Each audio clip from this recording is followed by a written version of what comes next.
আমি তো টাকা দিয়েই বলছি, যারা পছন্দ করেই না তারা কিন্তু এক নিমেষেই এই চাটনির প্রেমে পড়ে যাবে। এটা কিসের চাটনি বলুন তো? হ্যাঁ বন্ধুরা, আমি আজ করে দেখাবো আনারসের টক মিষ্টি ঝালের চাটনি। তার জন্য এখানে আমি প্রথমে একটি কড়াই নিয়ে নিয়েছি। কড়াইতে 2 চা চামচ সাদা তেল দিয়ে তাতে দিয়ে দিলাম 2টো শুকনো লঙ্কা। আপনারা যদি ঝাল কম খেতে চান একেবারে নাও দিতে পারেন, অথবা একটি বা হাফ দিতে পারেন। ভালো করে লাল করে একটু শুকনো লঙ্কাটা ভেজে নিব। শুকনো লঙ্কাটা ভাজা যখন একটা ফ্লেভার আসবে, একটা মিষ্টি মিষ্টি একটু রাগ রাগ একটা ফ্লেভার উঠবে, তখনই আমি দিয়ে দিব 1/2 চা চামচ ফোড়ন। এখানে আমি কালো জিরে বেশি আছে সেই পরিমাণ হিসেবে আমি ফোড়নটা ব্যবহার করেছি। আপনারা চাইলে বাজারে নর্মাল যে ফোড়ন পাওয়া যায় কিনতে, ওই ফোড়নও ব্যবহার করতে পারেন, অথবা গোটা সর্ষেও আপনি সেটা ফোড়ন দিতে পারেন ফোড়নের বদলে। ভালো করে ফোড়নও ভাজা ভাজা হয়ে গেছে দেখতে পাচ্ছেন, আর লঙ্কাটাও ভাজা হয়ে গেছে। এরপরে এতে আমি অ্যাড করব চিনেবাদাম বাটা। চিনেবাদাম, কাজু বাদাম হয়, চিনেবাদাম হয়, আমন্ড হয়, অনেক রকমের বাদাম হয়। আপনি এখানে পোস্ত বাটা অথবা কাজু বাটা অথবা চিনেবাদাম বাটাটা, এই 3টে বাদাম ছাড়া আর কিছু দেওয়া যাবে না।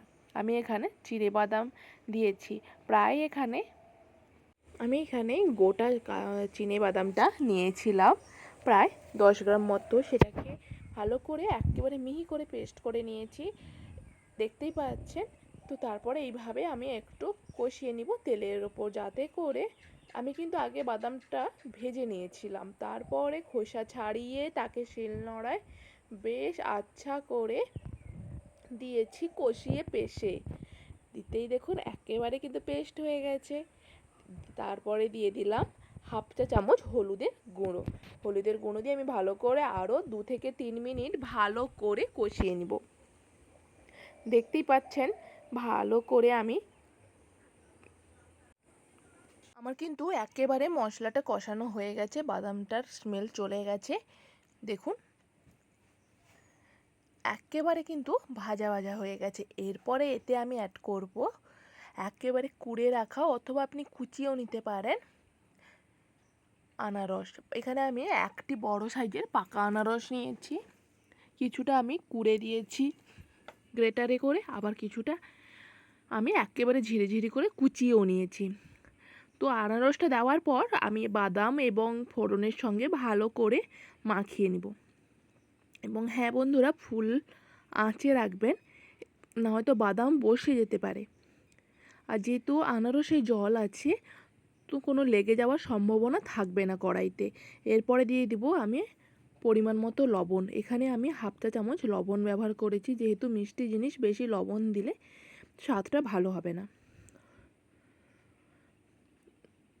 এরপরে আমি এতে যোগ করব বেশ 20 গ্রামের মতো চিনি। আর হ্যাঁ বন্ধুরা, এখন আমি দিয়ে দিলাম ওই বাদাম যে পাত্রে ছিল ওই ধোয়া জলটা, অল্প একটু জল দিয়ে দিলাম যাতে একটু মাখো মাখো ব্যাপারটা হয়। এরপরে আমি এতে অ্যাড করব প্রায় 20 গ্রাম মতো চিনি। একটু মিষ্টি মিষ্টি হলে খেতে ভালো লাগবে। আনারসটা যতই মিষ্টি হোক, রান্না করার পর কিন্তু টক ভাব বেড়ে যায়, এই কারণে আমি একটু বেশি পরিমাণেই চিনিটা অ্যাড করলাম। আর দেখুন কিভাবে টকবকিয়ে ফুটছে। তো চিনিটা দিয়ে একেবারে মিডিয়াম আঁচ করে দিবেন ফুল আঁচ থেকে, যেহেতু চিনি জ্বলে যাওয়ার সম্ভাবনা থাকে, এই কারণে মিডিয়াম আঁচ করে আরও 5 থেকে 7 মিনিট ফুটিয়ে নিয়েছি। দিলে কিন্তু একেবারে আমার তৈরি হয়ে যাবে টক মিষ্টি ঝাল আনারসের চাটনি। দেখুন এইভাবে আমি কোনো ঢাকনা ছাড়াই টকবকিয়ে কিন্তু আমার আনারসের চাটনিটা একেবারে ফুটছে, দেখতেই পাচ্ছেন, এবং অনেকটা গ্রেভিও মরে গেছে। তো এইভাবে তৈরি করে ফেলুন আনারসের চাটনি। ধন্যবাদ বন্ধুরা।